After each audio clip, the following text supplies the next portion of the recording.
Good morning. Secretary Carter, General Dunford, Mr. Hallinan, Major General Becker, members of our armed forces, veterans, and most of all our Gold Star families. I'm honored to be with you once again as we pay our respects as Americans to those who gave their lives for us all. Here at Arlington, the deafening sounds of combat have given way to the silence of these sacred hills. The chaos and confusion of battle has yielded to perfect, precise rows of peace. The Americans who rest here and their families, the best of us, those from whom we asked everything, ask of us today only one thing in return: that we remember them. If you look closely at the white markers that grace these hills, one thing you'll notice is that so many of the years, dates of birth and dates of death, are so close together. They belong to young Americans, those who never lived to be honored as veterans for their service, men who battled their own brothers in Civil War, those who fought as a band of brothers an ocean away, men and women who redefined heroism for a new generation. They are generals buried beside privates they led.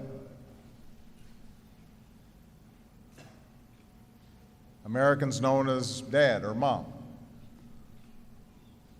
some only known to God. Mr. Hallinan, a Marine who then watched over these grounds, has said, "Everyone here is someone's hero." Those who rest beneath this silence, not only here at Arlington, but at veteran cemeteries across our country and around the world, and all who still remain missing, they didn't speak the loudest about their patriotism. They let their actions do that. Whether they stood up in times of war, signed up in times of peace, or were called up by a draft board, they embodied the best of America.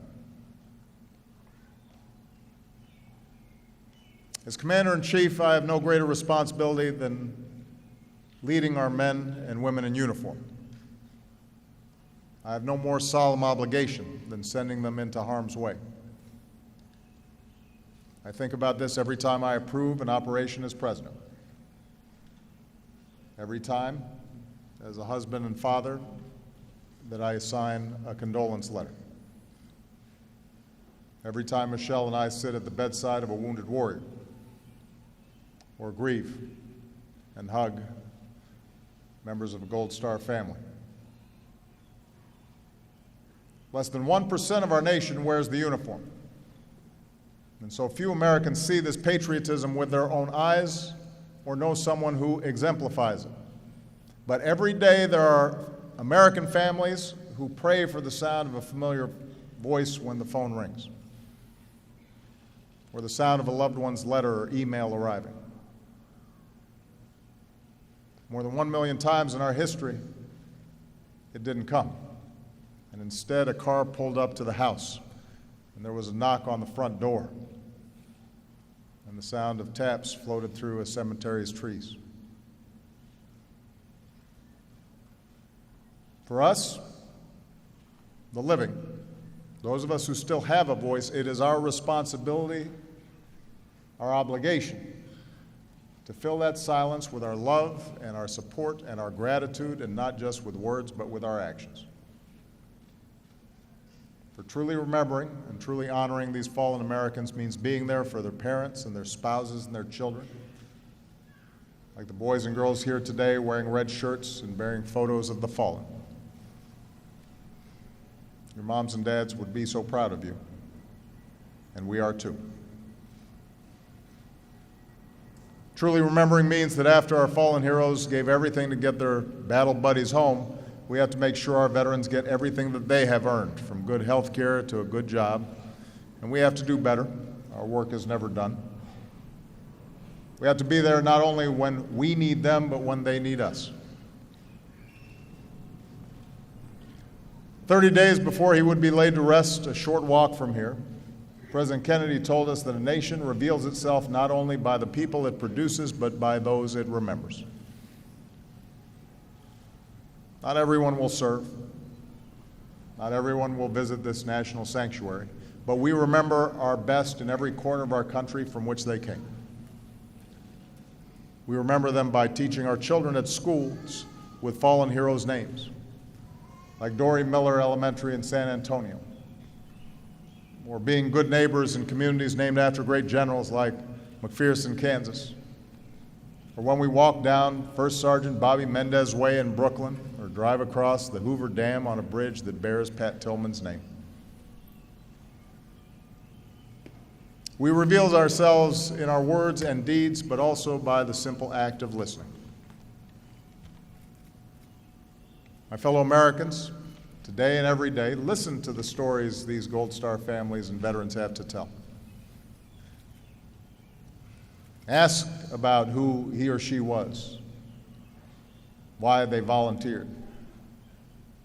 Hear from those who loved them about what their smile looked like and their laugh sounded like and the dreams they had for their lives. Since we gathered here 1 year ago, more than 20 brave Americans have given their lives for the security of our people in Afghanistan.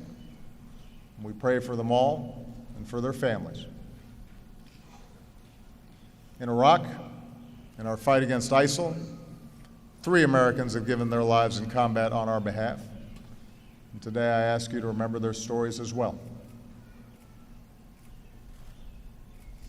Charles Keating IV, Charlie or Chuck or C4, was born into a family of veterans, all American athletes and Olympians, even a gold medalist. So naturally, Charlie and the love of his life, Brooke, celebrated their anniversary on the 4th of July. She called him the huge goofball everybody wanted to be friends with, the adventurer who surfed and spearfished and planned to sail around the world. When the Twin Towers fell, he was in high school and he decided to enlist. Joined the SEALs because he told his friends it was the hardest thing to do. He deployed to Afghanistan and 3 times to Iraq, earning a Bronze Star for valor. And earlier this month, while assisting local forces in Iraq who had come under attack, he gave his life. A few days later, one of his platoon mates sent Charlie's parents a letter from Iraq. Please tell everyone Chuck saved a lot of lives today, it said. He left us with that big signature smile on his handsome face as always. Chuck was full of aloha, but was also a ferocious warrior. So today we honor Chief Special Warfare Officer Charles Keating IV. Louis Cardin was the 6th of 7 children, a Californian with an infectious wit who always had a joke at the ready to help someone get through a tough time. When his siblings ran around the house as kids, his mom, Pat, would yell after them, "Watch that baby's safety margin." And today she realizes that what she was really doing was raising a Marine. As a teenager, he proudly signed up. Louis graduated high school on a Friday. 3 days later, on Monday morning, the Marines came to pick him up. That was 10 years ago. One morning this March, a Marine knocked on his mother's door again. On his 5th tour at a fire base in Iraq, Louis gave his life while protecting the Marines under his command. Putting others before himself was what Louis did best. He chose to live in the barracks with his buddies even when he could have taken a house off base. He volunteered to babysit for friends who needed a date night. He just earned a promotion to mentor his fellow Marines. When they brought Louis home, hundreds of strangers lined freeway overpasses in the streets of Southern California to salute him. And today we salute Staff Sergeant Louis Cardin.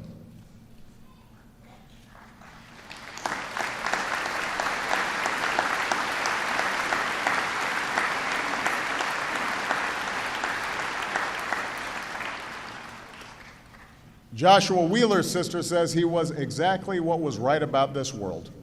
He came from nothing and he really made something of himself. As a kid, Josh was the one who made sure his brother and 4 half-sisters were dressed and fed and off to school. When there wasn't food in the cupboard, he grabbed his hunting rifle and came back with a deer for dinner. When his country needed him, he enlisted in the Army at age 19. He deployed to Iraq and Afghanistan 14 times, earned 11 Bronze Stars, 4 for valor. Last October, as ISIL terrorists prepared to execute 70 hostages, Josh and his fellow special ops went in and rescued them. Every single one walked free. We were already dead, one of the hostages said. Then God sent us a force from the sky. That force was the U.S. Army, including Josh Wheeler. Josh was the doting dad who wrote notes to his kids in the stacks of books he read. Flying home last summer to be with his wife Ashley, who was about to give birth, he scribbled one note in the novel he was reading, just to tell his unborn son he was on his way. Ashley Wheeler is with us here today, holding their 10-month-old son, David.